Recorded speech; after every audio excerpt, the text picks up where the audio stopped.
Good morning, Rick Paul. How are you? I'm all right, thank you. When we say good morning, it's morning here, and it's blooming early morning for you, isn't it? It, Wow. it, it is, but you know what? I'm actually a very early morning kind of person. I usually get up at like the 5:45 is like my usual wake up time. And I thought that I set my alarm a little bit earlier today, and I didn't. So I apologize to you privately. I'm going to apologize to everybody who's watching right now. We got lots of people jumping in, so just say cheerio and good morning or good afternoon in the chat, so we know you're here. This is our weekly vibe with the tribe. So Rick and I have been very busy behind the scenes working with our good friend AI to come up with a really cool curriculum for you guys. So over the next 6 weeks, starting this week, we are going to be covering some interesting topics. So just to whet your appetite, I'm going to give you guys kind of the rundown on what we're going to do. So this is week one. What we're going to talk about in this week one is cultivating inner peace. And so this is really very timely and topical for things that are going on in Rick's life, things that are going on in my life, things that are going on in our good friend's life. It's we live in not to quote Phil Collins, but we live in a world of confusion. And so it really does make sense to have some practical applications to deflect negativity, especially when we live in, a heated political situation, or, there's a difference of opinion in our personal interactions. So that's going to be this week. We're going to talk about that for about an hour today.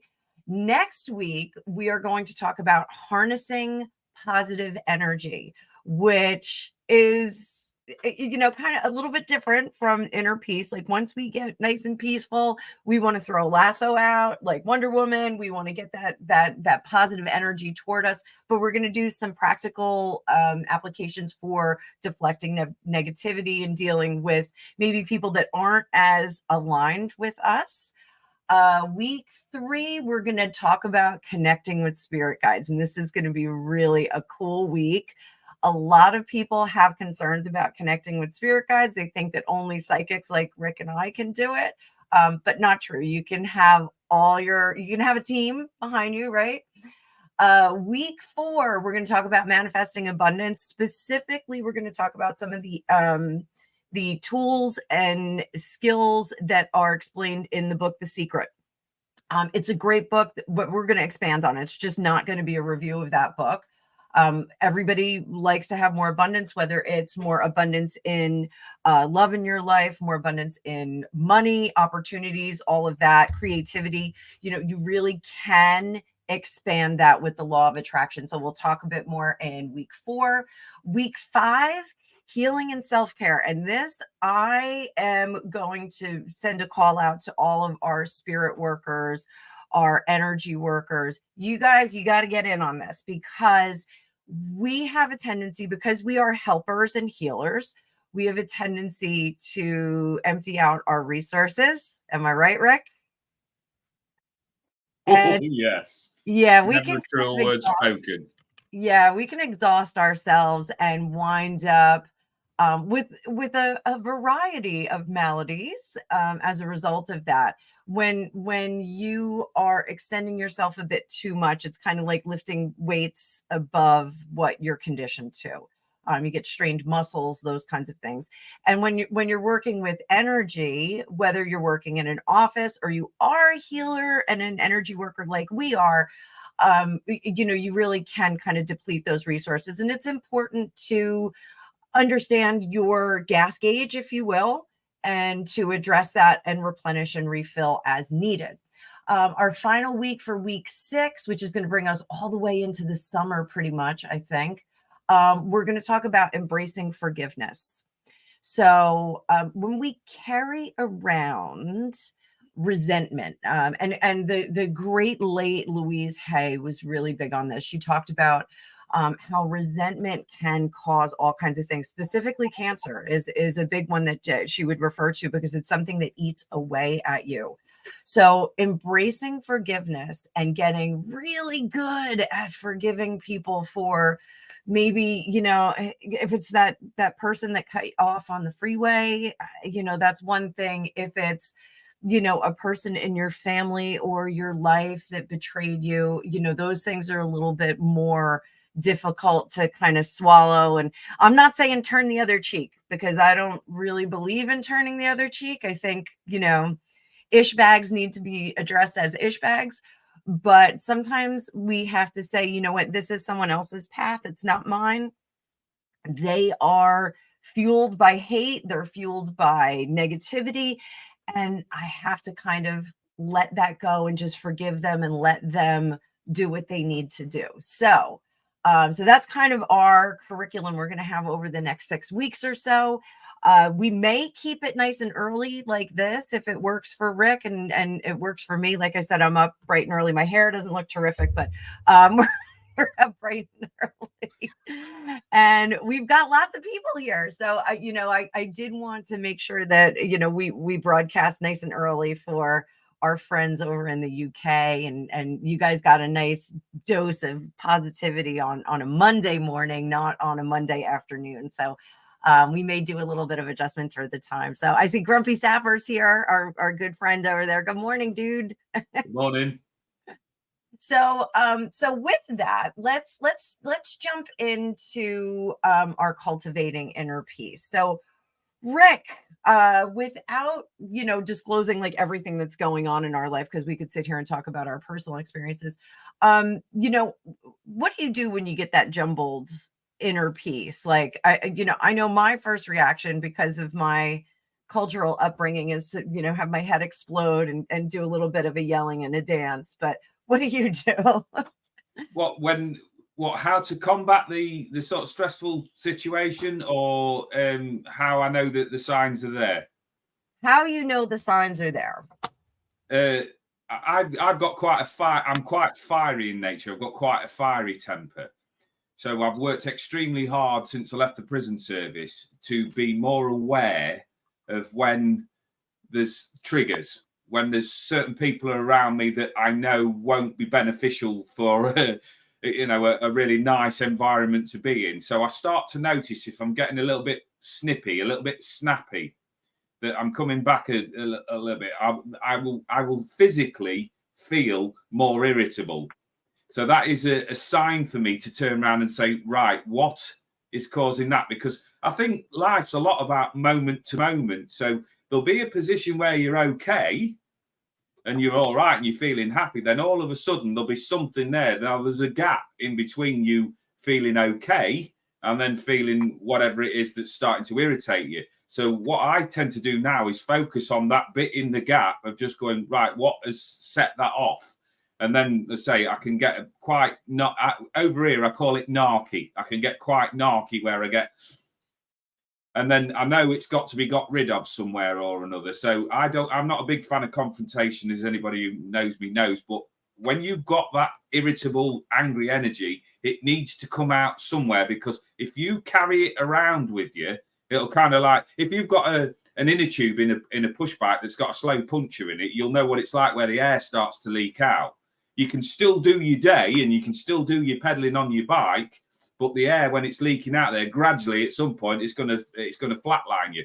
You're going to be sat with a full puncture. So what I do is notice when this stale energy is starting to leak out, and that's where I'll pause and take a step back and have a look at what's triggering me. Yeah, I feel like my patience becomes very brittle. So and on a good day, I'm fairly patient with, puppies and children, and I'm never patient with my cats because I just love them so much. I just want them to love me. But I feel that my patience becomes very brittle, and I don't have that pause before I respond or before I react to something. Someone told me, because I come from, cultures that are very emotional and very effusive. leaning into my Italian side. I have so much Italian in me, and like statistically, I don't have that much Italian in me, but I identify and I act very much like that side of the family. So, when emotion comes first, this is what a professional told me, your emotion comes first, your logic comes later. And so I have to let that emotion come through, take a pause, kind of feel it, soak it up, stew in it like a tea bag, and then let my logic take over. So, sometimes that takes a day, sometimes that takes a week, sometimes it takes a year, but I have to kind of let myself feel it. But I notice that that level of patience becomes very brittle, and I'm very snappy. I guess snappy and narky would be kind of the same thing, I think. So one of the things that I think is really vital is to baseline your inner peace, and we can do that with tarot cards. So, Rick, do you want to use us as an example today? We'll kind of baseline because we're both kind of dealing with inner peace situations. I'll pull up our card view. Let me swap a roux, and so let's see what kind of status your inner peace has in mind. We'll do both of us at the same time. Grumpy advocates drinking rum or going for a long walk, and chocolate and wine works too. Chocolate, I'm with you on. I don't drink like I used to. Like years ago, I would have a drink to sort of calm it down. But for me personally, alcohol has caused more trouble than it's solved issues, because once you've done your bit where you've gone into that pool of excess or whatever it is, where you've had a good laugh and you're still faced with whatever the issue was before you went in there, and because alcohol's a natural depressant, you will come out feeling lower and still have to face up with the issue. So with mine being with the mood sort of swings and things like that, what I decided to do is I keep alcohol out the way of it, because it's non-productive for me, which is not saying I'm teetotal or anything like that. But if I've got up in the wrong mood, alcohol is definitely not the answer for me. It's not even a social thing for me anymore. So I'm not like against anybody having a drink, because at some points I think it's good to just wind down energetically. But for me, I understand why people do it, and I'm fascinated by people's psychology, but not for me. So unfortunately for me, my vice at the moment is chocolate, and far too much of it as well. Well, we're coming up on Easter, so we're in chocolate season. I'll take that as permission.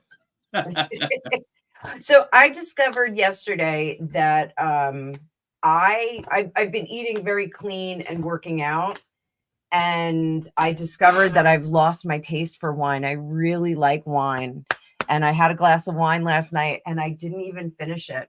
I was like, oh, this is a bummer. Like, I kind of lost my taste for wine. So, I Sunday night, like a glass of wine was like a favorite thing of mine. So it was a bummer.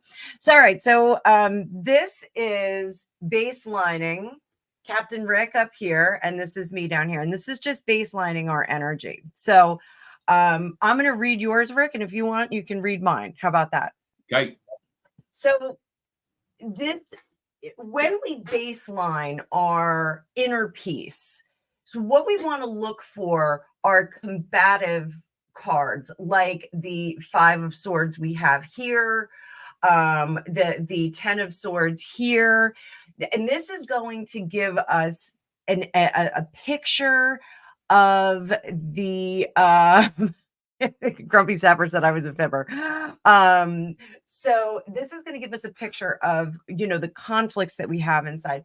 So here, this tells us, the Judgment card, that you're very careful about the battles that you fight on the outside, that the consideration is on the inside. And honestly, you just want to bring that positivity and that joy into your life. This 3 of Cups is, I always call this the tribe card. This is, I always get this for my girlfriends. I have a really tight group of girlfriends that I've grown up with my whole life. And this, I always get this for them. This is, you just want to sort out the nonsense that's on the outside affecting you on the inside and not let it disrupt the happy home, the happy tribe that you have.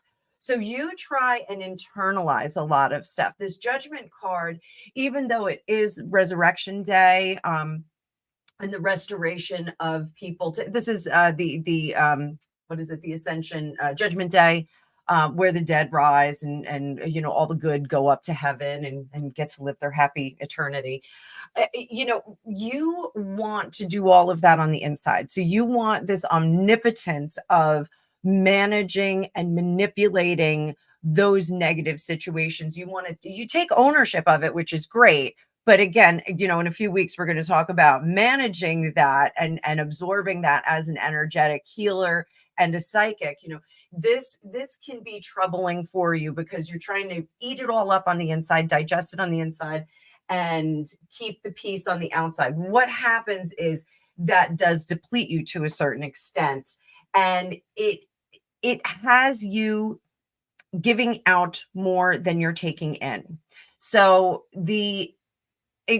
your cultivation of inner peace is lacking because you're trying to create the outer peace for everyone. You're trying to kind of keep it's like keeping the sheets smooth on top of the bed. You're trying to keep the sheets smooth on top of the bed, and underneath the bed there's a jumble of shoes and, you know, lock boxes and all kinds of stuff, dust bunnies under the bed.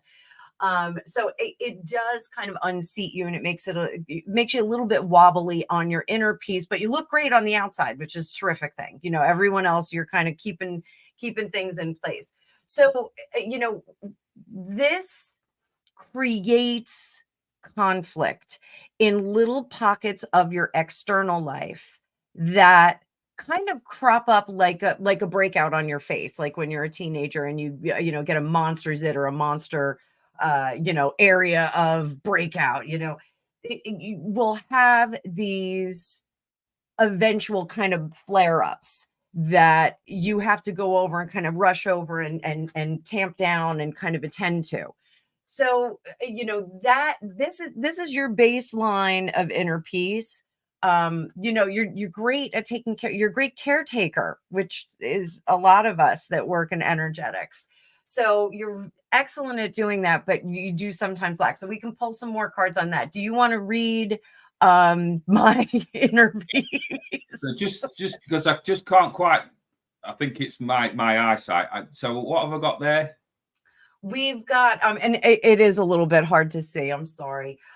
We've got 10 of Pentacles in reverse. Right. Okay. We've got 6 of Cups upright, 8 of Cups upright, the Hermit in reverse, and the Star in reverse. Right. Okay.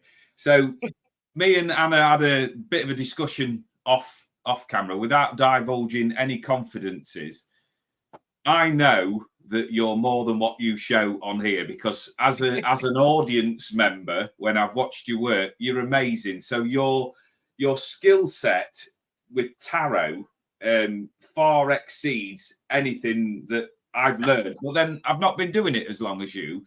So what I've had to do, and what I do with a lot of my work, is I improvise, because I felt throughout all of my training that I wasn't good enough because I couldn't basically absorb all of the information that was being given at me. So I developed a style myself that the first thing I do when I get a tarot deck is I'll have a scan through it. I'll let the feels go into the card.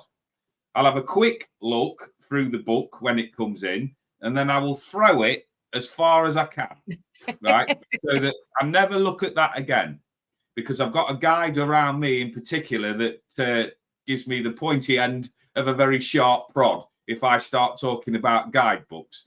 So my style of reading is actually influenced by the feeling around the cards. I've never been taught reversals, so I don't really know how to do them. So what I look at is that progression of that storyline on there, and I tell a story, right? So okay. I'm looking at that storyline. So we've got a Pentacles card in reverse. So I put the words out. Imagine throwing a tennis ball out into the universe spiritually, and it comes back with a message on. So that's gone out there. So I know Pentacles are all about money, finances, riches, enrichment, and non-material wealth, which talks about what you're going to invest in that possibly is going to pay off in the future. I'm just seeing that card at the moment as a bit of a handbrake, that you know what you want to do, you know how you're going to go out and get it, you're going to bring in that material wealth, but something emotionally is holding you back from going all guns at it. You're very driven, and as you said, and from my very small knowledge of seeing Italians on the telly, I know how passionate and driven that you are for things. So what this is saying is, right, and it's only like, if you imagine somebody just drops a pebble in your pond, normally you're quite peaceful. You know, you want, like you've already said, you want to get on with people, but somebody's dropped a pebble in your pond that you shouldn't be doing this, you shouldn't be doing that. It then sort of sets off this chain reaction, but like, says who? So you're like up on the front foot. But I want to draw you back slightly and just go, right, take a broader view of it, because this is, I think, is just like a push to see how much you want it. And it's almost like, we're not going to get too deeply into this, but we did have a discussion off camera about what happens when you see behind the Wizard of Oz moment, when you see what people's motivation is, why they're saying certain things. So it's just something I feel with that one that we've got to move away from. We've got the card there with the cups there, which is that the 5? The 6 and the 8. So the 6 there is just, for me, emotionally, what I'm being told there is maybe just having a little bit too much nostalgia around you at the moment, where we're sort of remembering past things, and it's kind of like overlaid what's going on around here. So there's an element there of strength that you need to pick up from the past to bring it forward. And remember maybe how you was like 2-3 years ago, where there was other things going on as well, but emotionally you've got a grip. So it's just maybe bringing that forward. And I'm not a big fan of saying to anybody about leaving things behind. I'm a big advocate for dealing with it right here and now, and then chucking it in the effort bucket, as we've described many times over the years. So emotionally, this is like getting the house in order, and sort of going into the heart. Is the head ruling the heart at the moment? Is the heart ruling the head? You know, is there just this? We spoke about spreading yourself too thin. So again, I'm cautioning you that. That's the counsellor in me. That's the carer coming in for me. We're at the stage there when we've got the cups in disarray at the 8 of Cups for me there, where it's time to move on. Because I told a little story with that one, whereas I think about that, you put all of your efforts in to be emotionally stable. If you're like any mother that I've ever encountered, you want all your little chicklings all happy and all settled, right? You want all of your emotions all happy and settled, because it just makes it easier to manage it that way. So you've done everything that you can in certain situations to make sure that all your cups stood up in the right way. They're all full. Everybody's got what they need. And then somebody comes along and keeps booting them over. You know, it doesn't matter what you try to do for them, make the allowances, turn the other cheek in certain extents, but they've still got this ability to just upskittle things. So it comes to the point where it's kind of like, right, not turning the other cheek, right, I'm done. And drawing a big line on it. And that for me is about emotionally walking forward after a slight period of disappointment. This is for me is a card of abandonment. So it's not abandonment in you being abandoned. It's just like, right, I've drawn my line in the sand now. So I'm abandoning whatever it was, and I'm moving forward, and I'm walking away whistling. So we've got the Hermit card there in reverse. Is that correct? Yes. Next one. Right, so the Hermit card for me, the Hermit just puts the words into me, introspection. Going within to find out the answers. I look at cards for inner details on that one as I look at it. So he's got a staff, which means he's got the support. He's got the light.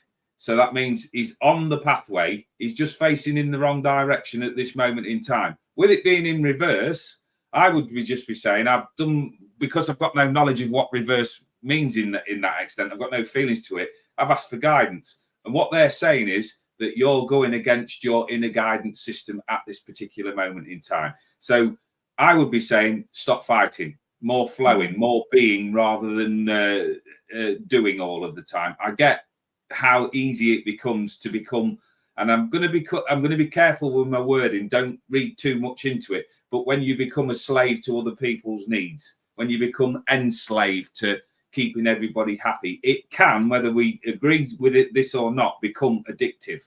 So like for me, if I've got somebody and they say, yeah, I get what you've got, where you're going with this, right? Are you okay with this? And I want more. And it becomes addictive, that you want to become a life's problem solver. Well, that's not our duty. We can shine the light on it as teachers and guides, but we can't do it for people. So for me, that's just right. We're on the right path, but what we're doing is we're focusing on how narrow the path is rather than walking it. And when I've got the star card there, so the star card for me is all about healing. And it's all about bringing in rejuvenation for people and their energy, bringing things back together, getting things on an even keel. How I read the star is I only ever mention religion in my readings once, and it's the only card. And I just say it for reference, that they found the baby Jesus by following the light of the star. So when I see that card for people there, and there's no way on God's green earth, unless I'm totally reading you wrong, that you lack confidence. So it's a simple thing for me when you've got confidence, right? Instead of looking for something to inspire you, blaze a path for other people to follow. The fact that it's in reverse for me, for some reason, gives me the feeling of hesitation and pausing, but not on an ability. It's pausing on somebody else's behalf. So for me, I need to I've just got this image in my mind, and this is really weird, but you know, a floor squeegee, where you've had a good clean of the floors and things like that, and it leaves a residue. So sometimes we have to like sweep the whole lot off, get it going down the drains, let it dry, and then make a decision going forward. So for me, that star upside down is just, you've got all of the skills, you've got all of the talents, you've got all of the light, all of the equipment, but for some reason you're pausing and hesitating. So this is where my one of my guides called, I know her as Spiky, she's got a better name than that, but I know her as Spiky, is giving you the prod to bring something into being and shine a light on it. And that's the bit where I go, shh, because that's what I feel with it. So I have to tell you, like, it's 100% correct, because right now I am dispatched as a ground troop, as a grunt in somebody else's war, and I'm letting that happen. And I am not. Do you use grunt in British military? Do you say grunt? I don't think so, but I know where it comes from, because one of my favorite films is Full Metal Jacket, and they're all. Oh, okay. So yeah, I am currently, you could also like say I'm like a piece of seaweed on the ocean floor. I'm just kind of dealing with the current, and I'm not that kind of person. So when infantry, thank you, Grumpy. I couldn't remember the word infantry. So I don't want to be a part of this war. I just want to make things better in this situation. And thank you for saying such nice things about me, by the way. Everybody needs a shot in the arm on a Monday like that. All true. Thank you. And I think that you're amazing too. And I think you're, a much more intuitive, gifted reader than you give yourself credit for. I just want you to know that. When, cultivating inner peace, if I'm taking marching orders from someone else, especially a leader that I don't have confidence in, that I don't understand the motivations behind their dictation, let's put it that way, or dictatorship, when I don't understand the motivations of that, my nature is to push back and ask questions, ask probing questions. Why? One of my favorite, I don't know if you're familiar with this guy, Chris Voss. He is a former hostage negotiator. He's an American guy.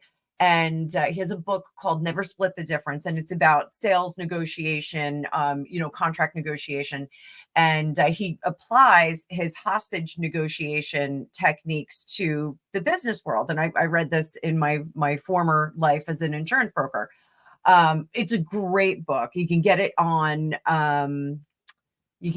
Audible, and he actually reads it. And I think it's really important to hear his cadence and his intonation. But using those practical techniques that he has, it's really engineered to get a response out of the other person. And in the situation that I'm in, I have used that on occasion. And one of my shortcomings as a person is when someone discounts me. This is from being the youngest of four. When someone discounts me as little sister, or oh, not very smart. And this is the plague of being short too. When you're short, people tend to think of you as diminutive, and I'm not by any stretch of the imagination. In my professional life, when I was in corporate, a lot of people were surprised to find out that I was only 5'2". I'm under 5'2". Because I always wore heels. I always held myself in a very large presence. I always did that. And so I get very upset when I step to the table and say, okay, well, here's a great idea or a concept, or here's a great series of questions that we can get to the root of a problem. And someone puts their boot on my neck. If you're going to put a boot on my neck, you're going to get a wiggly psychotic, because that's going to happen. And I do try and not be psychotic on a good day, but some days I'm like, what is wrong with you? Why do you hate money? Why do you hate solutions? Why do you hate a resolution to this? What is wrong with you? And that is my shortcoming, is that when someone declines a good solution out of ego, out of bravado, out of discounting me, I get very upset. So this very much makes sense to me. And I think this card is a takeaway for me, the Eight of Cups, because this is walking away from something that is not being nurtured by my care. That there is something in the way, and I need to not butt my head up against that brick wall and walk. I need to maybe walk around that brick wall and just find the flowers on the other side, find that yellow brick road. So this totally makes sense to me. My affirmation for this week to preserve my inner peace is going to be, walking away. And that's a decision that I did make last week. I said, you know what, I'm going to help out one last time. I'm going to do one last thing, and then I am going to wash my hands of it, and I'm not going to be involved anymore. And I can mourn the loss for this person. I can say, it's unfortunate that they're discounting, what I can bring to the table, and they can go get stuck in the muck. Like I just can't anymore. So let's talk about you, because I can talk about me all day. Let's talk about you. So when I'm looking at your inner peace and the solutions for your inner peace, I find that it's very simple.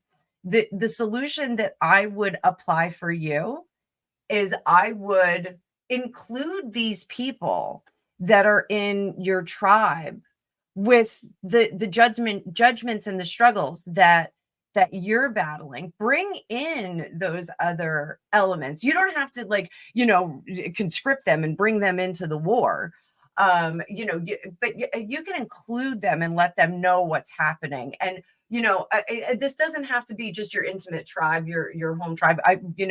We are friends now. Consider me, part of your energetic tribe. We've got our Psychic News Universe, which we're going to be live on Thursday. Don't forget, going to be live on Thursday, so you guys can check that out. We're going to do some cool stuff over there. But letting your tribe in is almost like a pressure cooker. Like you can kind of do that pressure release, and kind of, I don't want to say dump the energy out on somebody else and say, well, here, take this leaky bag of ish. But it can give you just a little bit of a pressure release so that you can kind of go about your day. And, we all have those friends that we, energy dump on them. We all have friends that we do that with. But for you, I think it's really vital to not fight the battle on your own. And what I see intuitively is you with this giant sword fighting off a crowd of people like Jon Snow in Game of Thrones. Like, you can't do that. You can't be in this crowd. You're not alone. And I think that's something that you need to know to preserve your inner peace. You're not alone. You have a tribe. You have people that will take up a sword along with you. And I think it needs to be said, when I talk about inner peace, sometimes there's a battle before that, right, Rick? Like, there's a great Facebook meme, isn't there, where it says the path to inner peace usually starts with the words, "Not my fecking problem." I never saw that one, but I love it. Yeah, and it wasn't the exact wording, but I thought I'd just cleanse it just a little bit. But if you think about that, and as an empath yourself, we do tend to absorb a lot of other people's crap. And we want to help. We want to bring in upliftment. And as we were speaking about earlier, it can be detrimental to yourself. So it makes perfect sense. And the thing that I will just quickly add to what you were saying there is, I do this technique with people where I talk about having a carrier bag. So I was looking for, when I left the prison service, for peace, but I didn't know what peace represented, as I'd not got it. So when I went through the therapy that I went through, was, how do you know what peace is if you've not had it? How would you know, if I gave you peace, what that peace would feel like, how your environment would look like? So I come up with this technique because I have an odd way of thinking about things. So inside my front porch, which is a converted outbuilding, you walk there, and on the left of the door as you walk out is 2 hooks screwed into the wall. All right, on there are my dog's leads. I've got 3 dogs now, and I live meters away from woods. So my path to inner peace is a dog lead and a walk to the woods. So what I also thought about then was, if I said to somebody else, right, you're going to go in a tour of my house, and there's a hook on your front door, on that hook is a carrier bag. In that carrier bag is all of the ingredients that you need for whatever it is that you're looking at.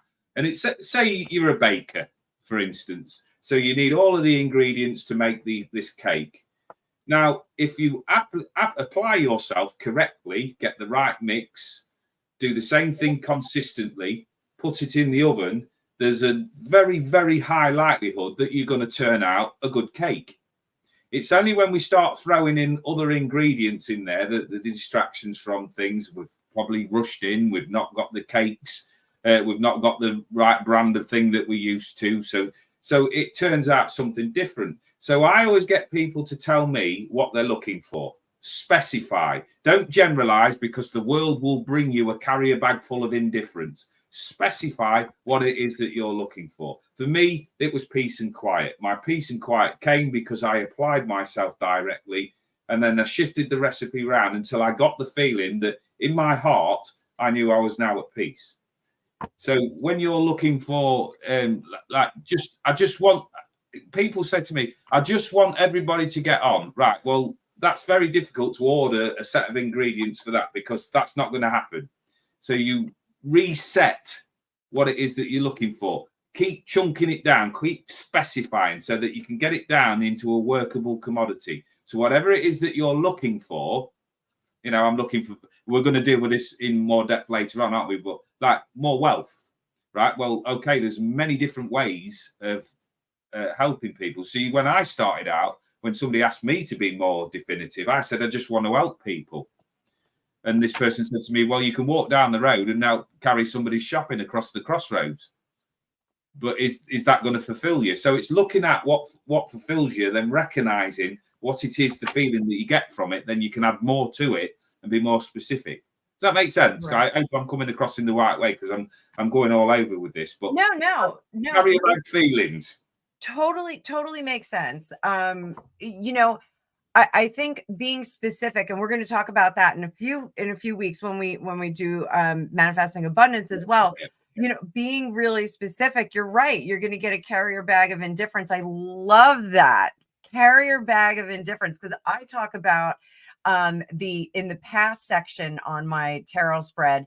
It's a suitcase, and you can either pack it or unpack it with things from the past. So you can either drag some nonsense with you, or you can bring the good stuff and leave the bad stuff behind. So you're absolutely right. So being specific about what we take with us into the future is really you know, critical to finding that inner peace. So and you know, sometimes, you know, especially with us, because we want to help people, some people are on a railway of chaos in this lifetime. They've decided to be on a railway of chaos prior to being incarnated, and that's kind of their job. There are entities and people that it's their job to ruffle the feathers of people that are on a more placid path.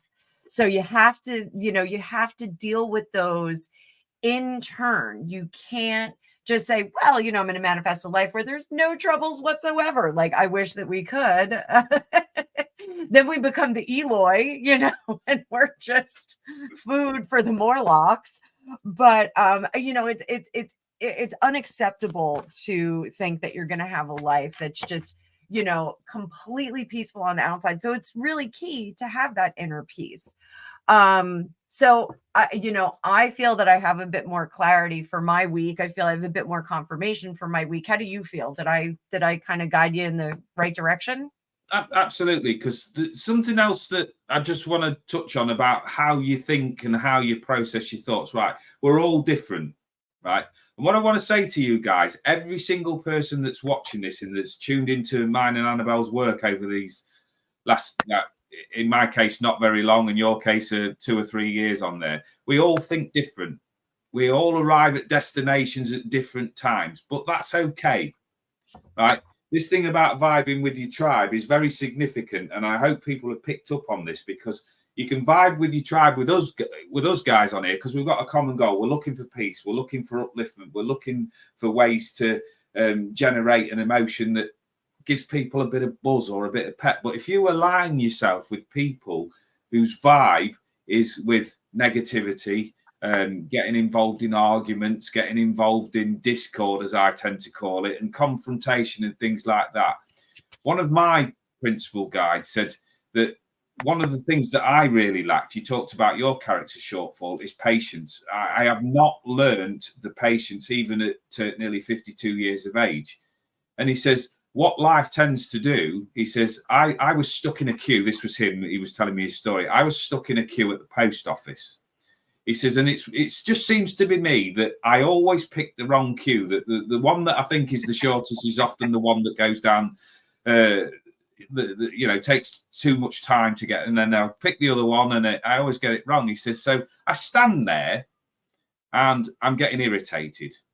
The vibration's coming up that I'm getting angry, because I'm planning for where I want to be once I get out of this situation. And he said to me, so he's called Philip. So little Philip is stood there bouncing up and down in his head, because he's got lots of things to do, and all of these people are stopping him, and he's getting frustrated. And he said, little Philip stands up and he says, today we are learning patience. So when I've gone back and seen him, I've told him, and now I think he's a git, because now when I come up into situations where I'm sat there and I'm getting frustrated and I'm getting wound up, have a good look at the lesson and see what it's trying to tell you. So if you put out there that you want peace, are you going to get your peace by aligning yourself with something that's stressing you out, that's giving you anger, that's vibrating with a lower frequency? Well, the answer's no. So you're learning the lesson. How quick you learn it, and this is the thing that I'm still struggling to get my head around, is how quick you learn it is entirely down to you, right? Nobody, and I repeat, nobody, no matter how much of a guide, a guru, an uplifter, a coach, or anything like that, can make you feel in any way whatsoever. It is the way that you react to the stimulus that's going on around you. So my keywords for the week are acceptance and looking at what it is, what I consider my shortfall, and are there any lessons to be learned from it? Because if I have acceptance, even if I don't like the situation, if I don't understand it, but if I accept it as it is, then I've got the opportunity to move on. If I've got a lesson to learn, the quicker I learn it, the quicker I'm going to be on that path to that higher frequency and that higher vibration. So what you said to me is entirely right. It really is absolutely spot on, because I don't feel like I want to burden people.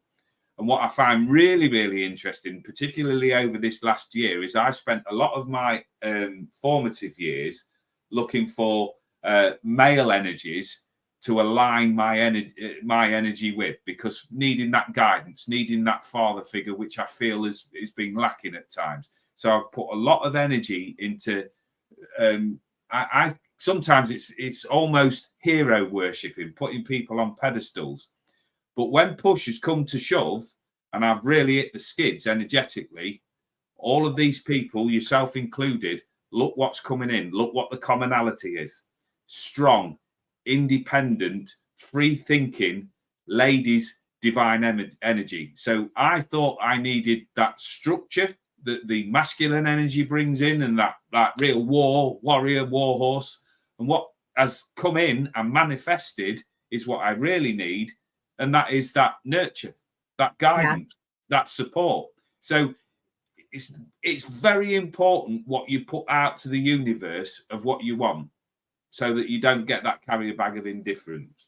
Yeah. My keyword for the week, and this is a tough one for me, because as a salesperson for my whole life, I always want to win. I always want to close. I want to find a resolution or find a solution, and I want to close that deal. And I want to make my client happy. I want, and by client, I mean the person that I'm working with, the person that I'm supposed to be working with for a solution.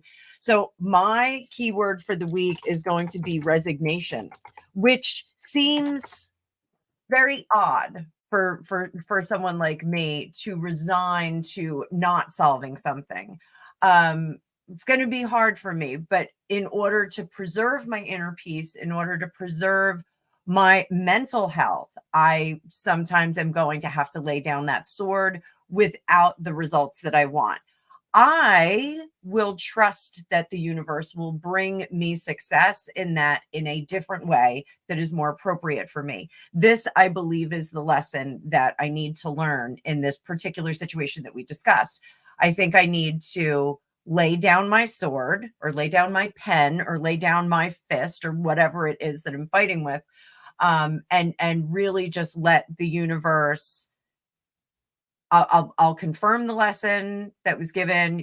Sometimes you can't drag a horse to water at all, and see how it plays out. And I trust that things will resolve in a mutually positive way. That's what I'm going to trust. So some practical measures, and we're going to take Q&A in a second, guys. So if you do have questions about yourself, I have a hard stop at 1:15, but we'll take some questions for you. Practical measures that you can take. Meditation is always a great go-to. Dr. Joe Dispenza has 4 different kinds: standing, sitting, walking, and lying down. So there's a meditation for everybody out there. I stink at meditating. I'm just starting to get good at it with the influence of my husband. Sitting and doing nothing and just focusing on myself. Greg can meditate in like the middle of a war zone. He's unbelievable. Like, he can just and my daughter can too. They can just shut everything off and they're just there. My son and I were like, oh, I got an itch. My nose is itchy. My back is itchy. The dog is barking. What was that? Squirrel? Like, we're all over the place. My best meditating is when I'm doing dishes. I know that sounds bizarre. filling a sink full of soapy liquid and doing the dishes and occasionally looking out the window, it just works for me. So meditation can be in any form, but also physical exercise. Like that's one that a lot of energetic healers like Rick and I kind of discount, like we're like, oh, do your inner work, do your inner work. Sometimes that inner work spills out on the outside and you need to do something very physical. People that have followed me for some time know that I was, a runner up until a few years ago. And I am training to get back to that, but I've been going to the gym. I've been doing boot camp. I've been doing other, weightlifting with the encouragement of our mutual friend, the Fitness Hutch, Paul and Mel. Our friends, I should say, plural. They're not one person, they're two people. Physical exercise will kick up your endorphins and give you a sense of placidity that is constructive. So a long time ago, I was in I was in a relationship that was not working, and the person was very difficult. And I had gone to a therapist, and I was having terrible anxiety as a result of this relationship. And I asked the therapist, I said, just can you get me a prescription for like a Prozac or something like that? And the therapist said to me, no, I will not approve that because I want you to stay angry. And he said, anger will be motivating for you. If I medicate you now, you're going to get complacent. And I was like, oh, that's not the expected solution. I think the placidity that physical exercise gives you is a motivating placidity. You're not you're not exhausted like you ran the traditional marathon, 2 marathon where you keel over and you croak. But it gives you a calmer baseline where you can still perform. You can still make decisions. It's not like you're drinking a bottle and a half of wine or taking a Xanax and you're just zonked out. It's a placidity that is workable and you can exist in that. So, I find the physical exercise is great. Greg and I, when we first got together, one of my first gifts that I gave him was fencing equipment. And he was like, wow, this is crazy. Why did you do this? I got fencing equipment for both of us. And I go, this is conflict resolution. This is how we're going to resolve conflicts. Do we know how to fence? Not really. Do we goof around with it? Yes, we do. He's much better at it. He got much more academic, but that kind of physical exercise is going to treat you on the inside and be a medicine for your inside, because it will make you calmer without making you drugged or medicated. So, did you have any practical solutions for any of the people that are watching before we take some questions and answers from them? Just like with anything, just slight adjustments, and I can come at this place from massive experience for this. So I credit exercise and weightlifting for saving my sanity at times. I've been heavily medicated over a number of years. I mean, I'm fortunate now that I last took medication for anxiety and depression years ago. I mean, probably 10 years ago. But at the time when I was in the prison service, I was very heavily medicated, where I would have an anxiety pill to get me through the day, and then something at nighttime so that I could sleep, so that I could wake up on an even keel. And the thing with medication is never self-medicate or self-prescribe. I wish I'd have had a therapist around me that had said what he'd said to you. So my exercise, I've had a long-standing on-off love affair with the gym. I mean, years ago, I used to be absolutely obsessed. I would always go in there training because it just made me feel better. It's the one place that I've discovered in my life that I switch off. It's the only one place. When I go into a gym, I'm not focused on any of the things that are going on, good, bad, or indifferent. I'm just in there to get a job done. So my way, as per usual. So as a result of the riot in the Lincoln prison, I was diagnosed with PTSD. So I find it very difficult to sit in darkened rooms anyway with anything like that. So I came up with a strategy, as I tend to do, and it's called dustbin meditation. And this is the bit that I hope helps people that have got diverse thoughts. So for anybody who's not seen any of my stuff, I have self-diagnosed myself as having ADHD and neurodivergence because I've done a lot of research into it and it fits the profile. So now I want to look at processes of how I can manage my own mind. So dustbin meditation. So some people's idea of meditation is going into a room, sitting cross-legged and going hum until something enlightening happens, right? I haven't got the patience for that, as I earlier discussed. So I imagine taking a dustbin to the threshold of the room where I'm going to sit in, right? I can't keep my mouth shut for longer than 20 minutes. So this is where the reality kicks in. That I'm going to say to spirit, my guides, my masters, whatever it is that you want to know them as, God, the fairies, the angels, whatever it is that you believe in, that for 20 minutes, I'm going to tell you I'm going to sit quiet, which for me is no mean feat. So in that dustbin goes all of my thoughts, all of my tasks, all of the things that I've got to do to keep my life on an even keel for 20 minutes. Because the reality is that I've got to come back to it. You know, once I've come out of that lovely state of bliss, then I've got to come back to my reality. So I leave them on the threshold. They're not allowed in the room with me. One of the worst pieces of advice that I was ever given about meditation is switch your mind off. My lovelies, if it was that easy, I would have come to that conclusion a long time before you, came into my life. So I then take my seat in my wherever it is that I'm going to sit with the lights on pretty much, but I light the candles, get the atmosphere going. And I imagine having another dustbin next to where I'm sat, because in there are still going to be thoughts, right? They're going to drift by. But the key is for meditation is not attaching yourself to any thoughts. So anything that you know is your thoughts, right, they go in that bin because you're not acting on them because you're sat in that space looking for peace, whatever it is. So the key to it is looking between the gaps. And they're the bits that you record. In your subconscious, will write them down at the end of your thing. Anything that is not your thoughts.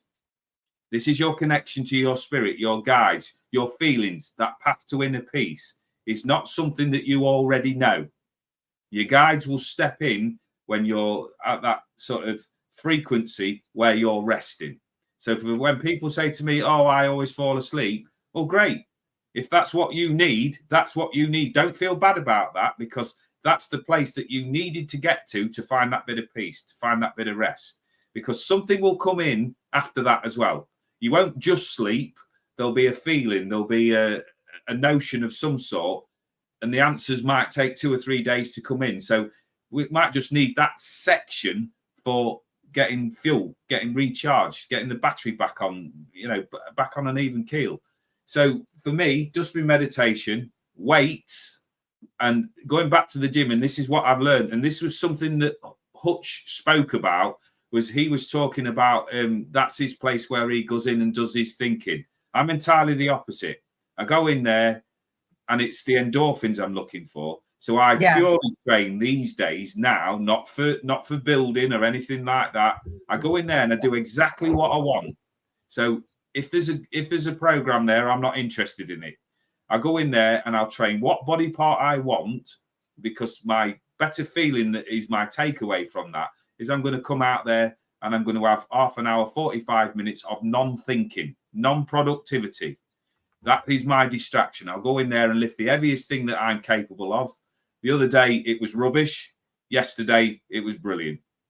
But I still managed to get across there and get my endorphins lifted, all natural. I don't eat properly or anything like that, so I'm no big advocate for any of that sort of thing. I'll go out there and do that. And it's the same with running. Running for me is boring.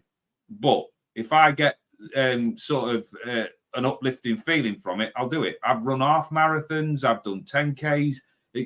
You name it. because I'm looking for a better feeling all of the time. So if I get up tomorrow morning and I want to go and do 4 or 5 miles, it'll kill me energetically. But if my end product is that better feeling that I'm just going to have that half an hour, 3/4 of an hour piece.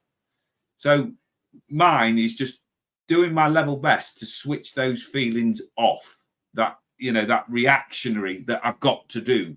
So this is where when people say about being a human being rather than a human doing, and that's what my takeaway is from that's just my coping strategies. So remember, dustbin meditation. Yeah. So there, sorry, dustbin meditation. I clicked off. Some interesting things came up while you were talking. Dawn said medication is just a plaster. It is. It's a tool that helps us get from point A to point B. And sometimes I have a friend who was just recommended some antidepressants, and I was advised, they were completely against it. And my advice was, you know, maybe that's something that you need to do on a temporary basis. Like maybe you just need that to kind of re-kickstart your system. Maybe you need to get to that that plateau of 0 and build back up from there. You know, I really do think that sometimes it's very helpful.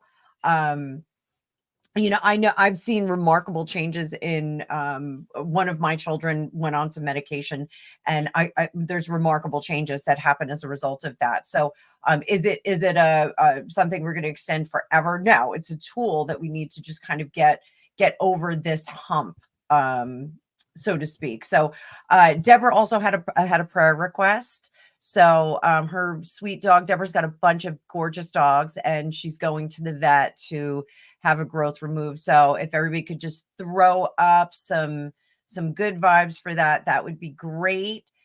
And Deb's one of my students and an amazing gifted tarot reader. She's doing great. I was actually talking about you yesterday, Deb. I was saying how wonderful you were doing, and there was a lot of agreement on the phone. So does anybody have any questions about finding that yellow brick road, you know, navigating your peaceful inner peaceful attempt, or your warrior style? Rick and I were talking about having warrior style to get to your inner peace. But it will give you guys a couple of minutes to decide if you have any questions for us. While we're waiting for that, next week we're going to talk about harnessing positive energy. So this week it's kind of, we work on ourselves and getting ourselves to like a nice calm even baseline. And then next week we're going to talk about throwing the lasso out and bringing that exciting positive energy into you. We're going to start probably with emptying out your cup, like get rid of it, you know, empty out the dustpan into the dustbin, and then you can kind of refill from there. So we'll just see if anybody has any questions. If they don't, we'll bug off. Not bugger off, but we'll bug off. We'll just give them a couple of seconds. Any questions, guys? We are here. This is free work for you guys. Ask the psychics, ask the energetic healers. Today, on Monday morning, we're kind of energetic healers, right? Like not so much psychics and looking into the future, but we're just doing energetic healing. Somebody actually commented on a really old video of mine yesterday about Harry Styles. It was like, everything you said is coming to fruition. And I was like, when did I even do this video? Like I was like, oh, okay, I guess I am a psychic. You know, it's nice to get feedback like that. Well, I've pulled a card from my angel deck. So I've got my Doreen Virtue card sat in front of me from a private reading that I did the other day.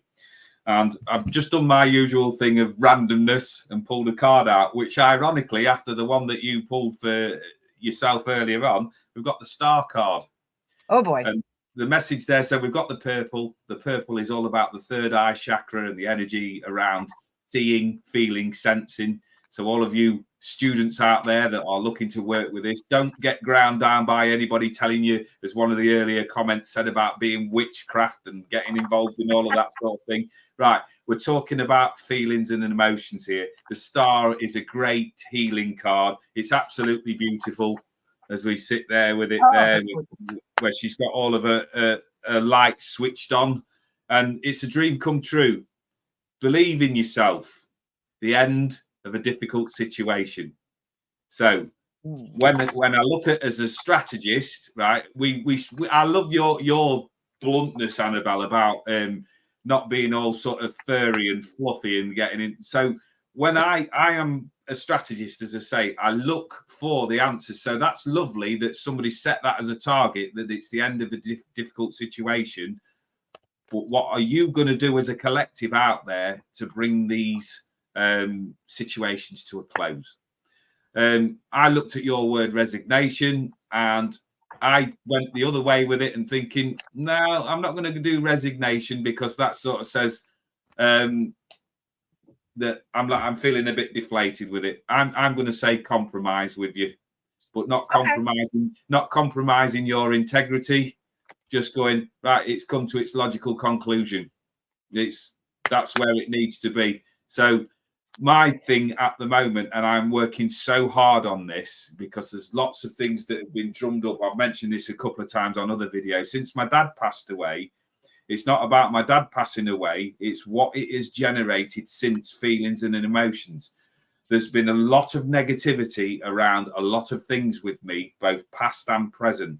So this is you can take this or leave this, but what I'm always looking at for me as an individual going out there as a healer and a worker is bringing an upliftment for people.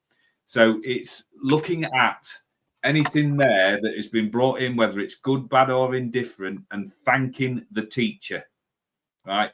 Whatever they brought into me is to have that inner peace moment of saying, thank you for bringing that to my attention. And it's like when we were all at school, right? We sat there in lessons, and there'll be some teachers that we fondly remember. There'll be some there that were bullies and idiots, but all of them, bar none, have taught us something. So whether it's a past moment, whether it's something that you're going through at the moment, thank all teachers. It's something that I'm putting a lot of my life's energy into, to just say, thank you for bringing that to my attention. Then as adults, as long as we're handling it in an adult manner and we're not listening to the inner child or anything that's beating us up currently or somebody else's thoughts and feelings, is that I can then decide what I want to do with that lesson. Two destinations for it. Either I'm going to remember it because it's taught me the lesson or give me the better feeling, or it's going in the aforementioned F-it bucket in the corner. So that inner peace, whether we like it or not, is down to how we react to it. I think thank the teacher, decide what you will do with the lesson taught is absolutely genius, because that really is something that's going to give everyone inner peace, or a shot in the arm for their inner peace. You can have an ish bag in your life. There's a lesson that they're teaching you. If you embrace the lesson, if you embrace that lesson and you thank them for what they have taught you, then you can use that constructively. You can use a negative situation constructively. And that's really a component of developing inner peace, and just saying, okay, you know what? This person was really, really terrible to me, but this is what I learned from it. For me, again, I always want to win. I either want to solve a problem or, close a sale, win a sale. For me, resignation is a really hard thing. It's really hard for me to say, I didn't win this. I didn't come out on top. But it's okay. I have to be okay with that for my own self. So, I will be thanking my teachers this week and deciding what I am doing with the lesson. I wanted to pull an energy card for everybody. And I got, ooh, hang on. Hi, puppy.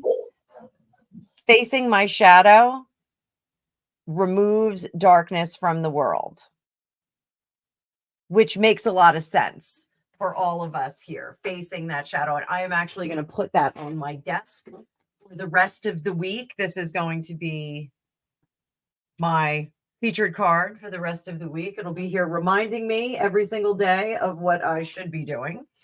You know, sometimes those teachers are dark, and it's important to embrace them and let them go on their own path, let them go and do that. So oh, we have Christina Spicer. Great name. I love that name.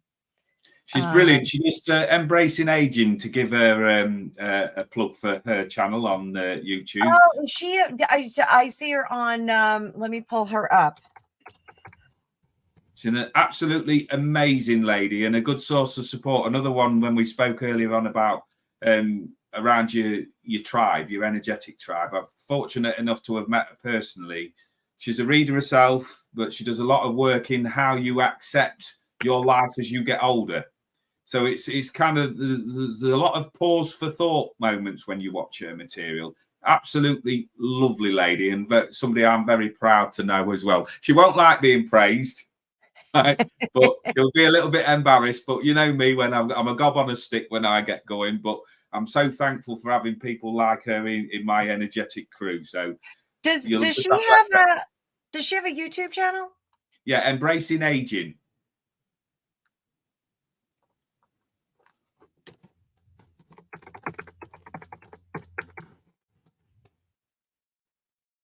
I'm pretty sure I'm subscribed to her, but I can't pull her up. Can you pull her up on your side? I'm sorry.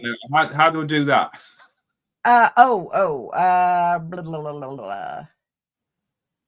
Let me see. I don't know why I can't pull her up. Oh, she's thanking me, so I'm not being shot then. Yeah, I'm getting like a whole slew of videos titled "Embracing Aging," so I'm not getting how to do the link. No, I don't know how to do it. Yeah, it's at EMB. Okay. See.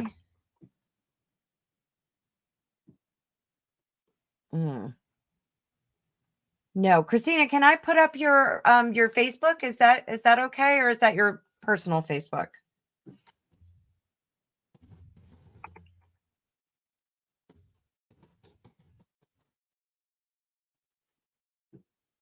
Anyway, check her out. Yeah. I'm seeing if I can link to her Facebook, from her Facebook to her. Christina, I'm adding you as a friend too. I'm going to see if I can add her through here. I don't see her YouTube channel. Christina, we will plug you. If you send over a link to me, I will absolutely plug you on this one in the comments, and get you a few more subs there. So I don't want to blow you up on your Facebook if that's your private Facebook. So my Facebook is public, so I was like, everyone's there. Dawn Humphrey said she obviously needed to drop in for a lesson today. Good. She's still another amazing reader, another amazing lady. She really is. I've met her as well. She's one that I continually pick on, because when she's on form and on song, she's a brilliant reader, and she's just a lovely, supportive person. Like I said to you, I'm so blessed with the people that I met on my journey around the country doing readings, that there's people that we tend to sort of clump together when we meet one another, and she's just amazing. And when she steps into a full light, she'll be another one, like where we're doing this work that we're doing on Thursday. When they step into the full light, there's just nothing stopping them. It's just the candy floss and the fog sometimes that we just have to shift. And the thing is, about mentioning about a grieving and things like that, well, it's one of those ongoing maintenance jobs. Don't let anything stop you, because you're an amazing lady, Dawn, and I'm very blessed to have you in my company. Thank you. Yeah, if we ever want any of them to come on as guests, like you know, we can have you guys on this Vibe with the Tribe. It's always great to have other energetics on here. You know, this year for me, it's all about expansion. Our buddy Thor Sandalwood that we work with on the Psychic News universe, he is all about partnership and expansion this year. So you know, the more the merrier, and that's something we'll be talking about over the next 6 weeks, about consolidating energy as a group and as a tribe, and like Vibe with the Tribe. This is about lifting you guys up and kind of, you know, setting the pace for the week, setting the excitement for the week, and then everybody goes out there and kind of spreads that out on their own. It's really a cool concept. So I am thrilled to be a part of this. And like I told you, Rick, I've got another meeting at 8:30 this morning. So we're gonna wrap it up, guys. But this is great as always. I love this. I love that we're doing this over the next few weeks, and just getting you know, getting groovy with this, getting vibey with this. I think it's fantastic. So we'll be back next week. And Rick, I think this time we should do this time. I think bright and early is really good. That's on you. You know, anybody that's on you, because I wouldn't be so accommodating, not at that time of the morning. So that one's on you. And any of the next week, I won't have the hard stop. So maybe we'll figure it out during the week. But you know, look for us Monday morning, Monday early afternoon. We will be here. We're, you know, our main goal is to lift everybody up, to start the week out really nicely and get you guys moving and grooving with some good spiritual stuff happening. Any last words, Rick? Just thanks for all tuning in, guys. Appreciate that. Go out there, shine your best, and don't sweat the small stuff. Yep. And tell your friends, come. This is going to be like an hour that we do once a week, beginning of the week, set the pace, get excited for the week. You know, we just want to lift you guys up and give you guys some tools to get you through the night. So with that, we're going to say goodbye. You guys have a great day. Rick, stick around for a second, okay? All right, we'll see you guys later. Have a great day.